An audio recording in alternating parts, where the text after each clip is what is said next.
Olá, vamos iniciar o curso? Eu sou Antônio Carlos e eu vou te acompanhar nesta jornada. Vamos ao primeiro módulo, Realinhamento Financeiro. Neste módulo, são abordados 3 temas que estão divididos em 3 capítulos. Capítulo 1, Recapitalização, que mostra os caminhos para obter o capital necessário a fim de salvar o negócio ou fomentá-lo. Em geral, este capital já existe, mas não está sendo considerado pelos sócios.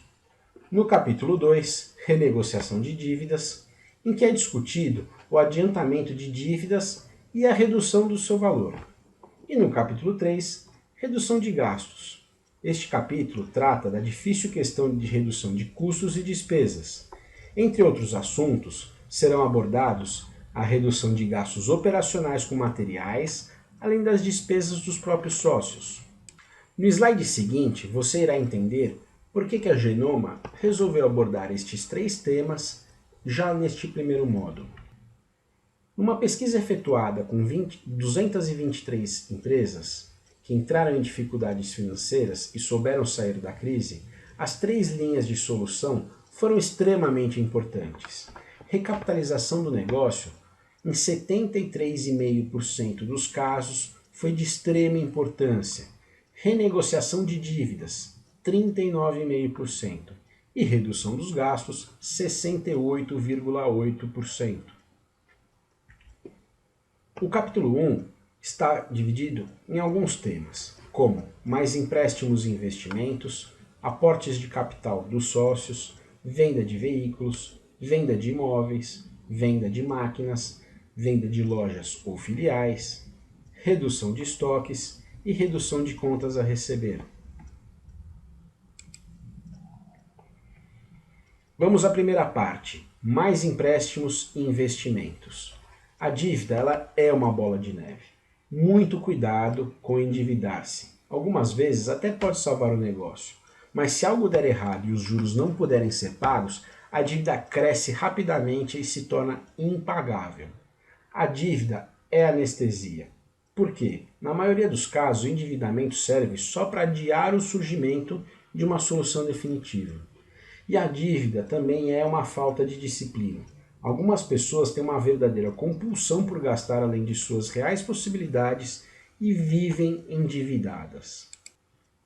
Neste slide, nós temos a primeira nota técnica, referente a empréstimos e investimentos. Nessa nota técnica, eu vou ensinar vocês a calcular o valor futuro de uma prestação,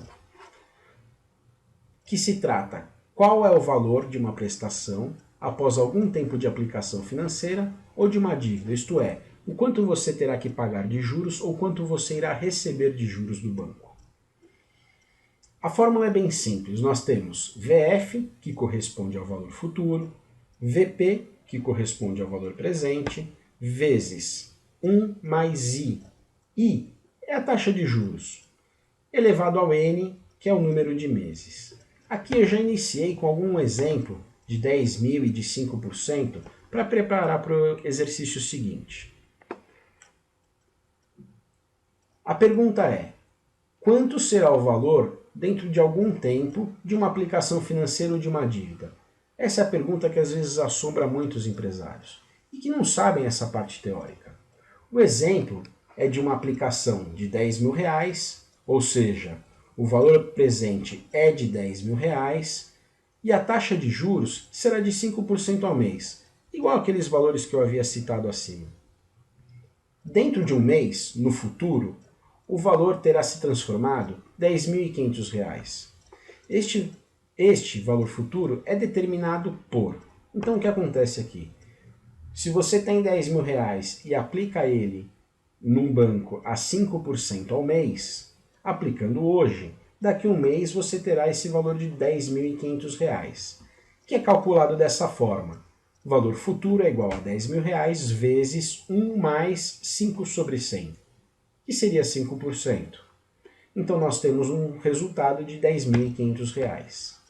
Se eu for reaplicar esse dinheiro, reaplicar estes R$ 10.500, então nós temos a conta para o segundo mês de aplicação, que é R$ 10.500 vezes 1 mais 5% novamente, que resulta em R$ 11.025. Então, neste caso, nós temos a equação aplicada para investimento para somente um mês, e daí esse valor de R$ 10.500 ele é reaplicado em um segundo mês. O mesmo processo repete-se mês após mês, com o resultado da tabela a seguir. Como visto acima, nós temos o primeiro mês, R$ 10.500, onde foram aplicados 10.000. No segundo mês, R$ 11.025, onde foram reaplicados os R$ 10.500. No terceiro mês, R$ 11.576,25, porque nós reaplicamos os R$ 11.025. E assim por diante, chegando no final de R$ 13.496. Então, se nós aplicarmos R$ 10.000 a 5% ao mês, durante 6 meses, no final desses 6 meses, nós teremos o valor de R$ 13.496. Esse valor de R$ 13.400,96, ele teve um acréscimo de juros de R$ 3.496. Esse valor é um pouco maior que simplesmente multiplicar o rendimento de um mês, que foi R$ 500, pelo número de meses, certo? Quanto maior o prazo e a taxa, maior será a diferença. Este é o efeito dos juros compostos, também chamados de juros sobre juros. O resultado do sexto mês também pode ser obtido pela equação do valor futuro, como aquela equação que nós vimos acima. Para não precisarmos fazer todo esse montante de cálculos, nós aplicamos a fórmula do slide anterior, que já nos dará o resultado final. Então nós teremos aqui o VF, que é o valor que nós queremos saber, o valor presente de R$ 10.000, vezes 1 mais a taxa de juros, que é o I, de 5% ao mês, e o prazo, que é o N. Então a nossa fórmula fica da seguinte forma: VF é igual a 10.000 vezes 1 mais 5 sobre 100 elevado a 6, e vai resultar nos mesmos R$ 13.496. Então, é muito mais fácil aplicar essa fórmula para você saber os juros, o valor final que você vai ter depois de 6 meses, do que ficar fazendo uma conta em cima da outra. Ao invés de fazer 6 contas, você aplica somente essa fórmula e você já terá o valor final. O mesmo ocorre com as dívidas, só que as taxas de juros são maiores e sempre vão trabalhar contra a gente. Consideram as mesmas informações. Um empréstimo de R$ 10.000 a uma taxa de juros de 5% ao mês. Após alguns meses, o valor da dívida pode crescer e muito. No primeiro mês, se você pegou R$ 10.000 emprestado do banco, você vai ter que devolver R$ 10.500. No segundo, os mesmos R$ 11.025. Depois de 6 meses, R$ 13.400. 12 meses, R$ 17.958. 24 meses, R$ 32.000. E 36 meses, R$ 57.000. Quase 58. Então nós podemos ver que se a gente pegar um empréstimo de R$ 10.000 para pagar em 24 meses, nós vamos pagar um montante de R$ 32.251. Esse valor é um absurdo. Em 36 meses, esses R$ 10.000 viraram quase 58. É o conhecido efeito bola de neve, em que a dívida pode crescer muito rapidamente. Ele é mostrado na tabela abaixo, em que o valor futuro de R$ 10.000 é aplicado para vários prazos e taxas. Então aqui nós temos o número de meses, quantos por cento ao mês de taxa nós iremos pagar. 1, 2, 3, 5 e 10. Pensando nisso, lembre-se sempre, antes de pegar um valor emprestado com o banco, antes de tomar um empréstimo, pense sempre se você poderá pagar esses juros. Vamos falar agora sobre a parte de aporte de capital dos sócios. Nós temos 3 situações dentro deste tema: empréstimo do sócio, mudança na participação dos sócios e novos sócios com capital. Aqui, para empréstimo dos sócios, são quando os sócios eles injetam dinheiro dentro da empresa para ajudar financeiramente a empresa, para saldar alguma dívida, mas depois a empresa devolve esse dinheiro para o sócio. É como se fosse um empréstimo bancário, só que o sócio está emprestando dinheiro para a empresa. Na mudança na participação, é quando o sócio ele faz um aporte de capital dentro da empresa e ele não vai pegar esse dinheiro de volta. É como se mudasse o capital social da empresa. Então nós temos um negócio que valia 80 mil reais, que foi montado pelo Francisco e pelo Sebastião. Cada um entrou com 40 mil reais e ficou com 50% da empresa. Depois de um aporte de capital, o negócio passou a valer 100 mil reais. Então o que acontece? O negócio saiu de 80 mil reais e passou para 100 mil reais. O Francisco continuou somente com 40 mil reais. Já o Sebastião passou para 60 mil reais. Então, a porcentagem dos sócios foi alterada. Francisco ficou com 40% e Sebastião com 60%. Porque o Sebastião ele fez um aporte de capital na empresa. Ele injetou dinheiro na empresa, mas não como empréstimo, a título de investimento dele próprio. E também outra solução para um negócio é quando você consegue um novo sócio com capital. Vamos à segunda nota técnica, valor futuro de uma prestação. Ué, aí você vai perguntar para mim, é igual à primeira nota técnica? Parecida, só que aqui o caso é diferente.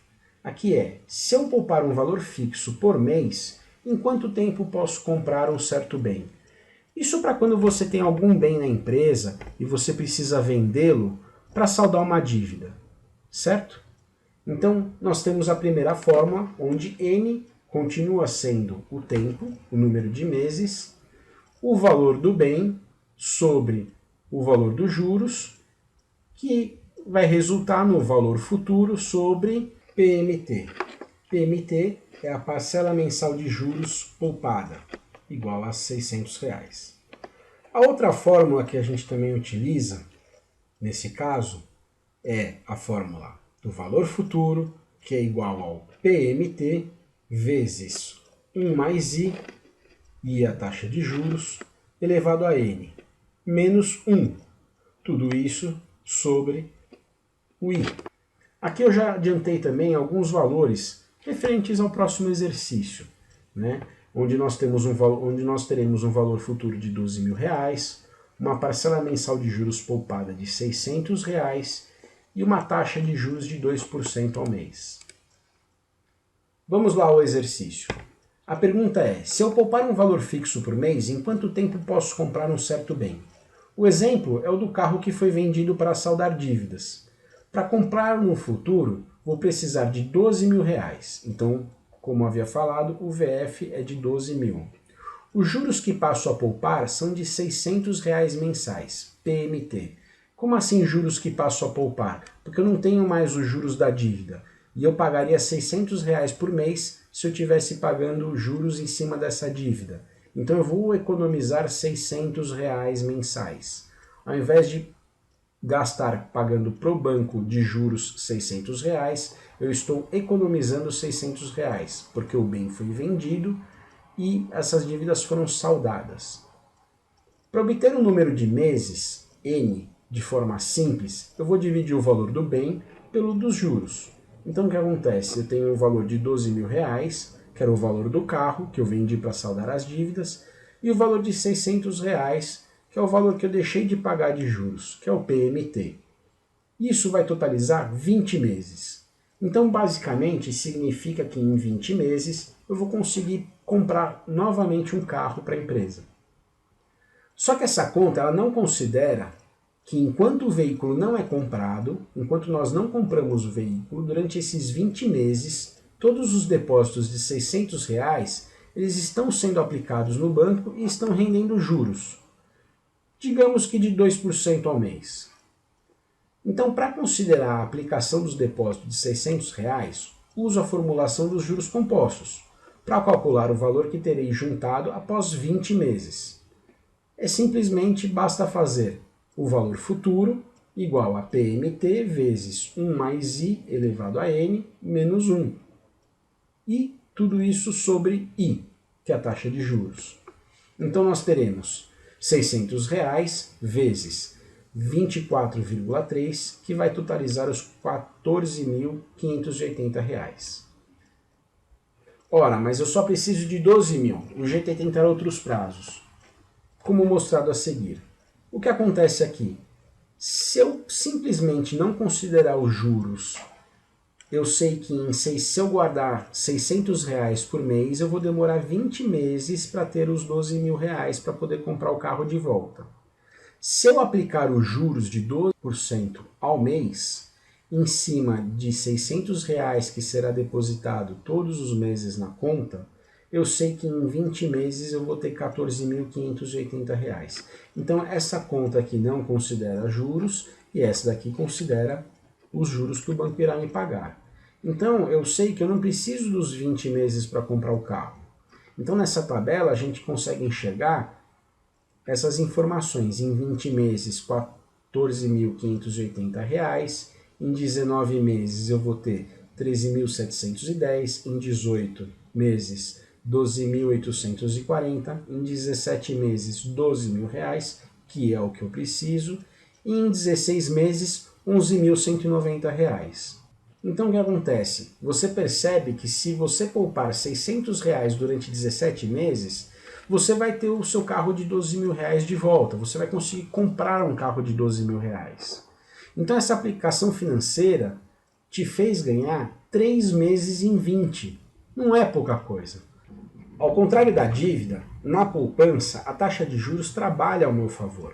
Só para comparar, uma dívida de R$12.000, se eu pegasse R$12.000 no banco, que exigisse pagamentos de R$600, a mesma taxa de 2%, eu levaria 26 meses para pagar esses R$12.000 para o banco, por causa dos juros. E aqui, para comprar um carro, se eu guardar R$600, ao invés de precisar de 20 meses, em 17 meses eu tenho os 12.000. Então, quanto maior a taxa de juros da aplicação financeira, mais vantajoso é poupar para comprar o bem. Então, se eu tenho uma taxa de juros de 0%, para conseguir juntar os R$12.000, eu precisaria de 20 meses, como feito neste cálculo aqui. 0,5% eu precisaria de 19 meses, 19,1 meses, para conseguir juntar os R$12.000. 1% eu precisaria de 18,3. 19 meses na poupança para conseguir juntar o dinheiro para ter os R$12.000. Aqui, como citado neste exemplo de 2%, foram 17 meses para ter os R$12.000. E se fosse a 3% ao mês, a taxa de juros, eu precisaria de 15,9 meses para comprar o bem de volta. Mas fique atento ao risco da aplicação. Em geral, o banco só paga a alta taxa quando está desesperado pelo seu dinheiro. Então, sempre quando for fazer um investimento, veja qual banco apresenta uma melhor solução para você, tudo bem? Outra coisa, com base nessa nota técnica que você acabou de ver, onde vale a pena saldar uma dívida e comprar o bem mais para frente, a gente vai falar agora sobre venda de imóvel.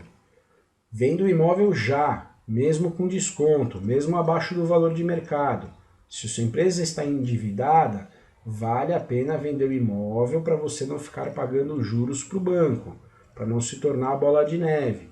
Isso é extremamente importante. Dessa forma você vai conseguir organizar melhor o seu fluxo de caixa, vai ajudar financeiramente a sua empresa. Não tem problema ir para o aluguel, sair de um imóvel próprio, passar a pagar aluguel por mês, porque ao invés de ficar pagando juros para o banco, lá na frente você consegue juntar dinheiro e comprar novamente um imóvel, tá? Outra coisa importante também, parte de venda de máquinas. Sempre dê preferência a vender máquinas que tenham mercados eficientes, máquinas fáceis de vender, onde você consegue vender rápido. E evita vender máquinas que são difíceis de vender, mercados ineficientes. Ao invés de você pegar uma máquina no mercado bom para venda, você consegue em 2, 3 meses vender essa máquina e consegue saldar a dívida no banco, se você pegar uma máquina mais difícil de vender, você demora 10, 12, 14 meses para pegar esse dinheiro.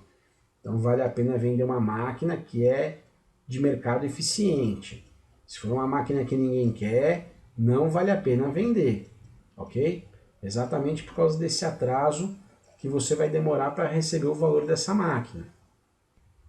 Bom, aqui vamos falar sobre venda de lojas ou filiais. Se você tem seu negócio, você quer se desfazer de uma filial, ou você quer se desfazer do seu negócio, quer passar para frente, quer vender sua loja, quer vender sua filial, como é que a gente chega num valor? Como é que a gente vai formar esse valor para alguém ter interesse em comprar o seu negócio?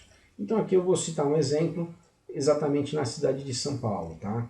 O que acontece? Em pequenas empresas são vendidas por um certo número de meses de vendas, que é chamado o múltiplo de vendas. Esse múltiplo de vendas depende do lucro típico de cada ramo do negócio. Quanto maior a margem de lucro, mais meses de vendas se pagam por ele. Como eu falei, na cidade de São Paulo, esses são alguns exemplos praticados. Então, se você for vender o seu bar, o seu restaurante, você tem o número de vezes do faturamento mensal bruto. Então, você calcula para um bar e para um restaurante 4 vezes o seu faturamento mensal bruto. Se você fatura com o seu bar, o seu restaurante, 20 mil reais por mês, você vai multiplicar esses 20 mil reais por 4, você vai chegar a um valor de 80 mil reais e esse vai ser o valor do seu negócio. Uma padaria, de 4 a 5 vezes.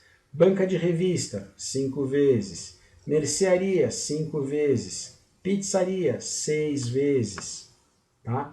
Então esse é um formato básico para você calcular o valor do seu negócio. Se você for vender, para você fazer uma avaliação, para você ter ideia de quanto ele vale. Agora vamos à terceira nota técnica. Cálculo do valor da empresa. Aí você vai me perguntar, poxa Antônio, mas no slide anterior você ensinou a calcular o valor da empresa pelo múltiplo de vendas, pelo número de vezes do faturamento bruto mensal? Sim, esse é um formato utilizado hoje para pequenos negócios.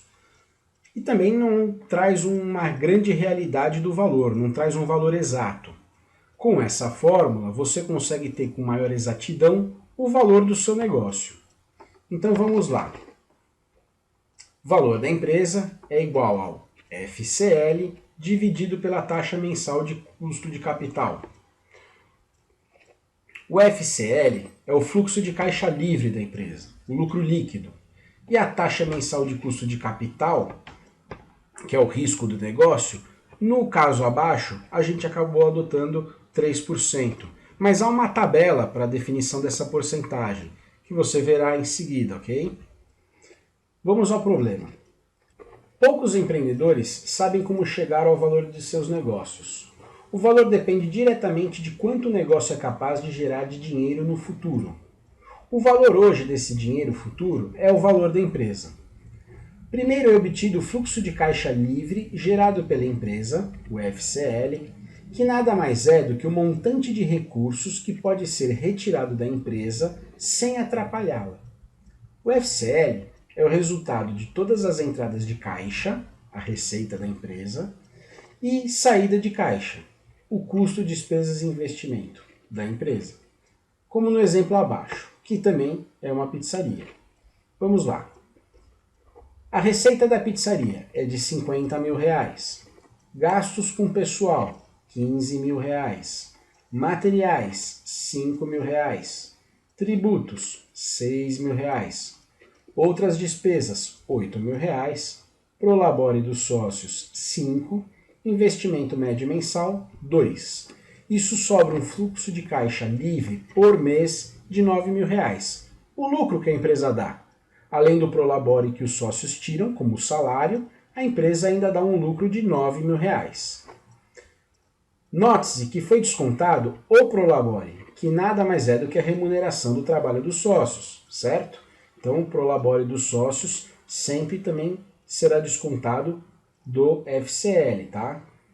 Também foram descontados os investimentos médios necessários para manter a pizzaria em funcionamento normal. Por exemplo, se cada ano são usados R$ 24.000 com reformas e melhorias de equipamentos, o investimento médio mensal é de R$ 2.000, que são esses R$ 24.000 anuais divididos por 12 meses, ok? O FCL mensal assim encontrado é dividido pela taxa de custo de capital. Se o custo de capital for de 3% ao mês, o valor da empresa é de. Então temos o FCL, o fluxo de caixa livre de R$ 9.000, dividido por 0,03, que gera um valor de R$ 300.000. Então esse seria o valor de venda desta pizzaria, tá? O fluxo de caixa livre, que é R$ 9.000 por mês, dividido pela taxa de 0,03, que é o risco do negócio. O custo do capital é o mínimo que os sócios aceitam para colocar seu capital no negócio. A taxa precisa ser mais alta que uma aplicação bancária, senão é melhor colocar o dinheiro no banco e deixá-lo rendendo. Quanto maior o risco do negócio, mais alta é a taxa. Embora seja polêmico para pequenas empresas, pode-se utilizar uma tabela como. E aqui nós temos aquela tabela que eu havia mencionado no slide acima. O risco do negócio. Então nós temos o risco inexistente, então seria uma aplicação em poupança, em fundos de renda fixa, onde a taxa mensal de custo de capital do mercado é estimada em 1%. Aí temos o risco baixo, alguns negócios já consolidados e sem qualquer ameaça. Então a taxa mensal é de 1,5%. Risco médio. A maior parte das pequenas e médias empresas elas se encontram nesse risco médio, tá? Então nós temos aí uma taxa de 2% que é praticada pelo mercado. E negócios com risco alto, que são negócios novos, com novas tecnologias em mercados instáveis, construção, maquinário ou com riscos especiais, como vendas ao setor público. Mudou o prefeito, mudou o governador, muda-se os fornecedores. Então, nesse caso, é calculado uma taxa de 3%. E risco muito alto, como por exemplo o comércio de eletrônicos, que não tem um padrão estabelecido para essa porcentagem. Atenção! Esse método somente pode ser utilizado dessa forma em negócios em que o FCL não esteja mudando.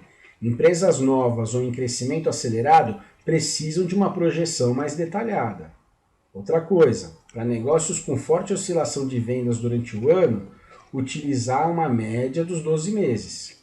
Senão, dá errado também essa fórmula, tá? Vamos falar agora sobre redução de estoques. Reduza ou elimine os estoques operacionais. Reduza ou elimine o estoque financeiro. Isso é extremamente importante. Não adianta você ter um grande volume nos estoques, material parado, dinheiro parado. Lembre-se disso, tá? Vamos agora à quarta nota técnica, a curva ABC. Como saber quais os itens de estoque que provavelmente estão exagerados? Então nós temos categoria A para atenção alta, categoria B para média atenção e categoria C para simples atenção.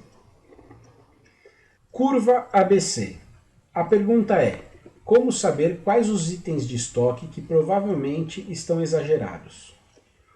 Uma vez eu vi um cartaz que dizia: é verdade, em 80% dos casos, que 20% do número de itens de estoque é responsável por 80% do valor dos estoques. Então a atenção precisa recair primeiro nos poucos itens maiores. Os seus números podem não ser exatamente estes, mas o princípio geralmente é válido. Considere o estoque de uma loja de materiais de construção como o seguinte. Comecei a planilha abaixo. Eu elaborei essa planilha como exemplo, tá? Vamos lá. Eu separei aqui por categoria de curva ABC. Então eu comecei pelos materiais de categoria A, depois os de categoria B e por fim os de categoria C. Aqui eu coloquei a família dos produtos e o nome. Então nós temos tijolos, cimento, metais, lustres, fechaduras, etc. E aqui a quantidade de itens por produto. Então nós temos 10 tijolos e telhas, 5 itens de cimento, cal e areia, 55 itens de metais, temos 30 lustres e assim por diante. E aqui o número acumulado. Então nós temos um total de 1000 produtos em estoque. Tá? Como eu fiz essa coluna aqui? Eu tenho 10 itens da família de tijolos e telhas, então coloquei o número 10 aqui. Eu tenho 5 itens de cimento, cal e areia, então no acumulado viraram 15 itens, e assim por diante. 55 de metais com 15 itens, 70 itens no total. E assim me gerou um número acumulado de 1000 itens. E aqui a porcentagem que cada item daqui, de cada grupo, representa no 100%. Tá? Então tenho tijolos e telhas representa 1%, cimento, cal e areia 1,5%, metais 7%, lustres 10% e assim por diante. E aqui o valor de cada grupo. Então eu tenho a família dos produtos de tijolo e telha, eu tenho um total de R$ 15.800. Areia, cal e cimento, eu tenho um total de R$ 7.100. Metais, R$ 11.700. Tá?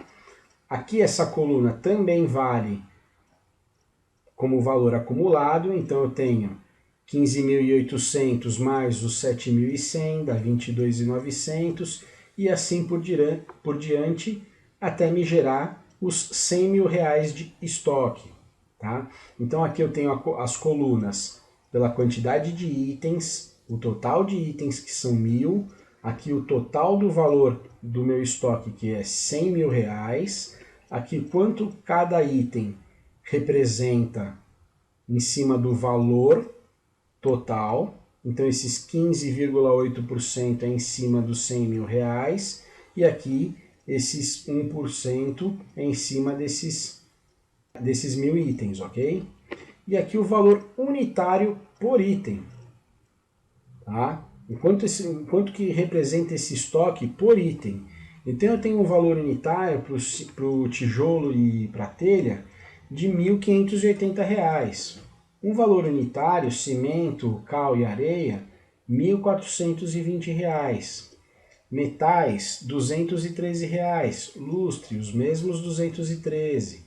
Então, aqui são itens que têm um valor muito alto dentro do meu estoque, representam um valor unitário muito alto, por isso que eu classifiquei esses itens com categoria A, ok? Aqui abaixo de R$ 200 até R$ 100, então a gente tem até a parte de madeira, que seria R$ 103 o valor unitário, aqui a gente tem produtos de categoria B. E abaixo de R$ 100, produtos de categoria C. Então nós temos R$ 33 e R$ 6. R$ 33 para tubos e R$ 6 para parafusos e pregos.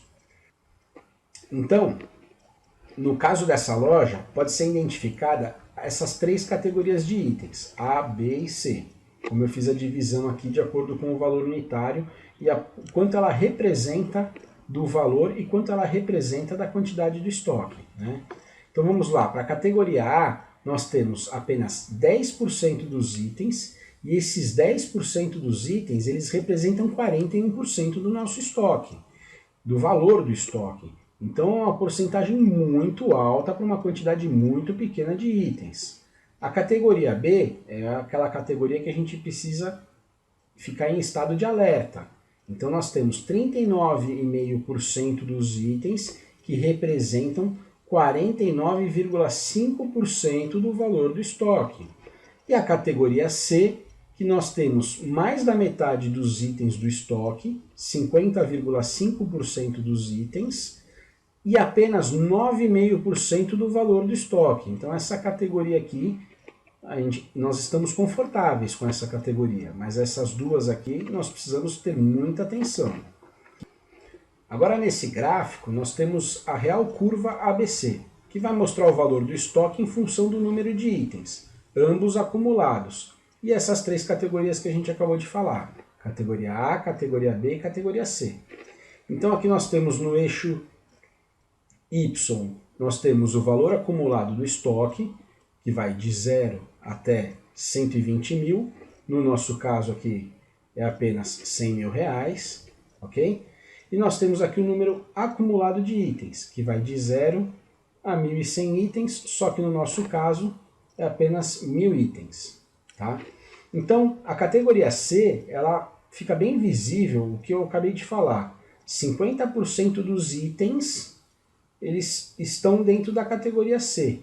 E a categoria A e a categoria B tem a menor parte. Compreende?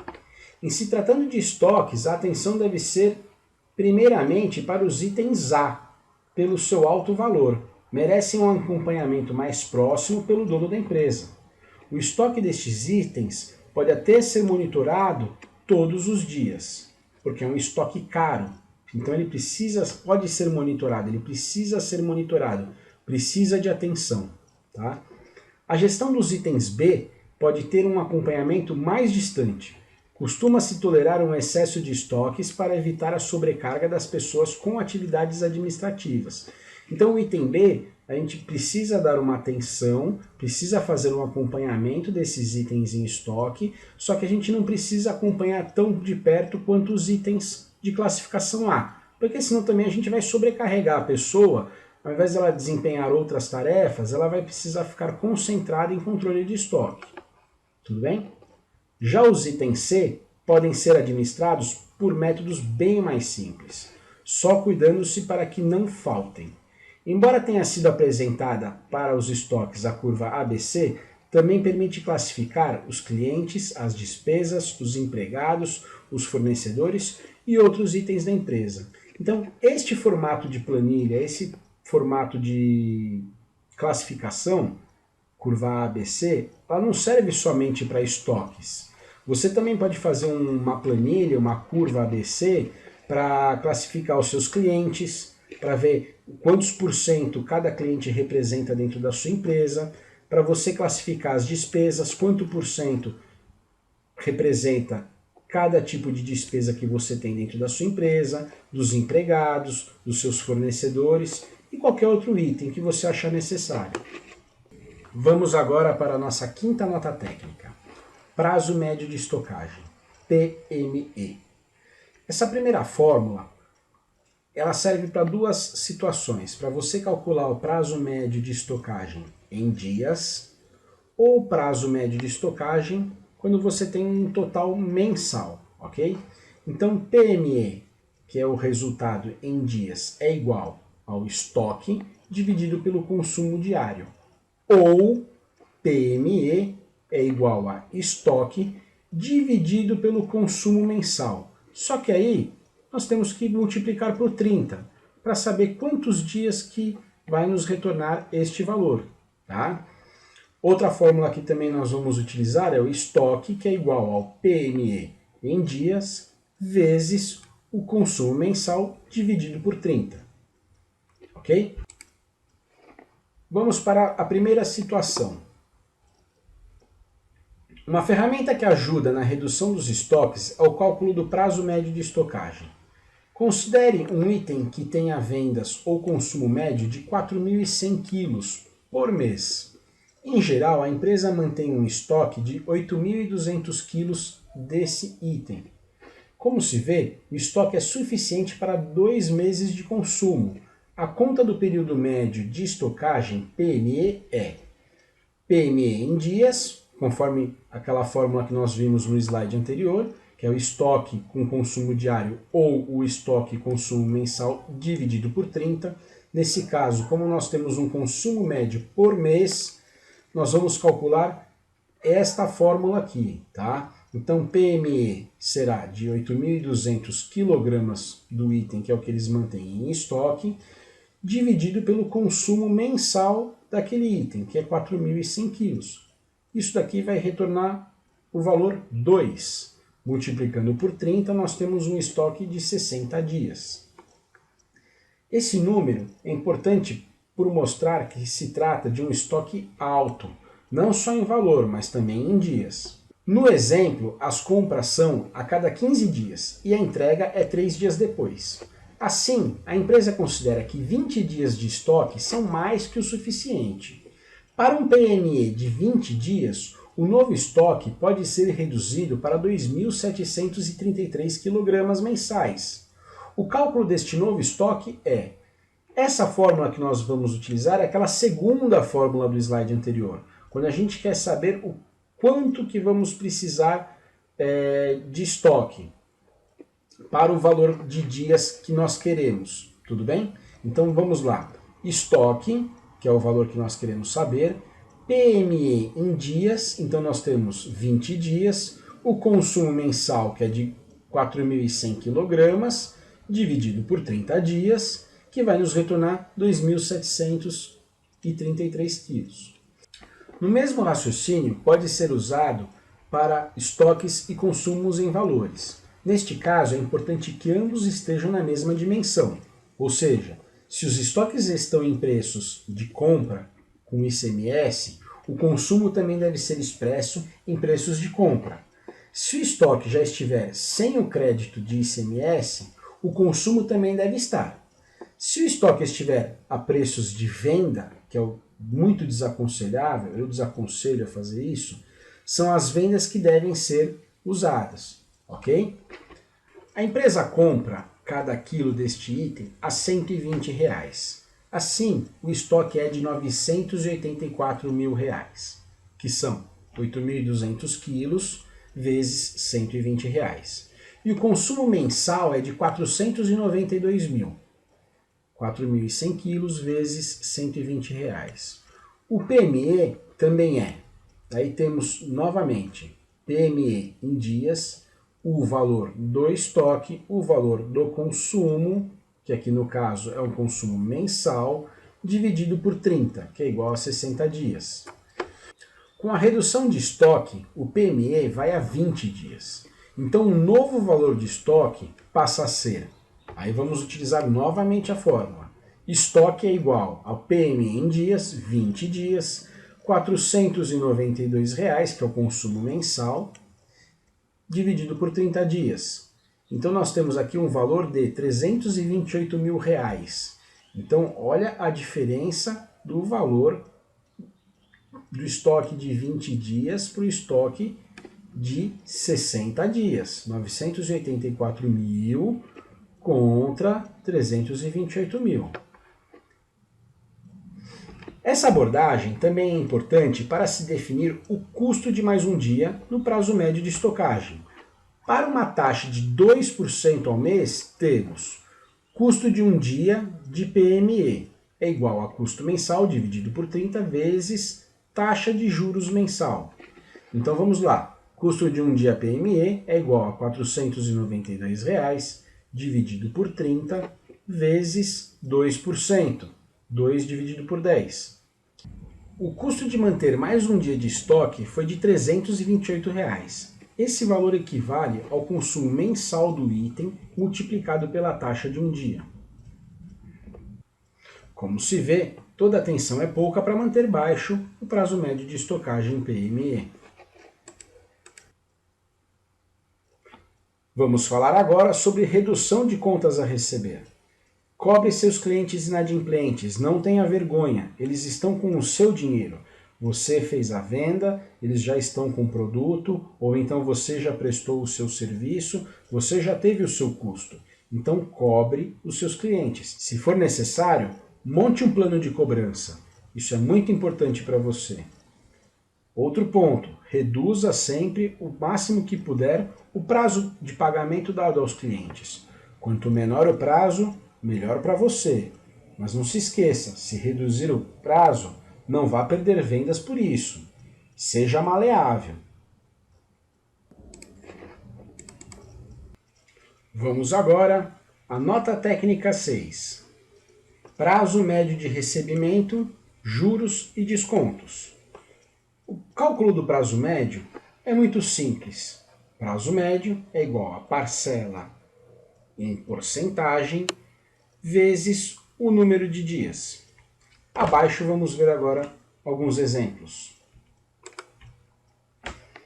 O prazo médio de recebimento dos clientes é obtido a partir do número de parcelas oferecidas do intervalo entre a data da venda e a data do recebimento e do valor de cada parcela, em porcentagem. A panificadora Cruz de Avis vende tudo à vista. Então é uma parcela única à vista. Então nós temos que o dia entre a venda e o recebimento é 0. O valor de cada parcela corresponde a 100% do valor vendido.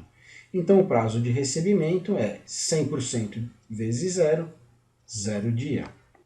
A marcenaria Pica-Pau dá 30 dias para os seus clientes. Então ela faz uma venda em parcela única, só que com prazo de 30 dias. Então nós temos dias entre a venda e o recebimento, 30 dias. Valor de cada parcela, 100%. Então o prazo médio de recebimento é de 100% vezes 30, dá 30 dias. Por sua vez, o Roupa Chiques Brechó divide em duas parcelas, uma à vista e outra 30 dias. Então o formato de pagamento dos clientes para o Chiques Brechó são em duas parcelas, uma à vista, outro 30 dias depois da compra. O valor de cada parcela fica dividido em 50% para cada parcela e o prazo médio de recebimento seria 50 vezes 0 e mais 50% vezes 30. Isso vai dar um retorno de 15 dias, ok? E muito diferente dessas situações, nós temos a loja de eletrônicos 2000. Vende tudo em 4 parcelas sem entrada. Então nós temos 4 parcelas, aqui os dias entre a venda e o recebimento. Então, primeira parcela depois de 30 dias, segunda depois de 60, terceira 90 dias e quarta parcela 120 dias. E o valor de cada parcela, 25% do valor para cada parcela. Então o prazo médio de recebimento fica da seguinte forma: 25% vezes 30 dias, mais 25% vezes 60 dias, 25% vezes 90 dias e 25% vezes 120 dias, que dá um igual de 7,5 mais 15 mais 22 mais 30. Resulta em 75 dias, ou aproximadamente 2 meses e meio. Juros e descontos. Quando uma empresa pensa em dar desconto para seus clientes, ela deve considerar a taxa de juros que paga ao banco, como desconto de duplicatas, e a taxa de aplicação financeira que os clientes conseguem no mercado. Suponha que uma empresa esteja endividada a 5% ao mês e seu cliente tenha dinheiro para aplicar a 1,5% ao mês. Uma taxa razoável para ambos é intermediária entre estes dois números, digamos que 3%. Dessa forma, o cliente opta por pagar à vista e recebe um desconto de 3%, que é a taxa muito melhor do que se optasse por pagar a prazo e aplicar o dinheiro no banco, a 1,5%. Para a empresa, o desconto de 3% é ainda compensador, pois recebe o dinheiro à vista e não precisa utilizar o dinheiro do banco, que lhe custa pelo menos 5%. Na situação inversa, a empresa tem dinheiro para aplicar e seu cliente está endividado. Neste caso, o cliente opta por comprar a prazo, descartando o desconto.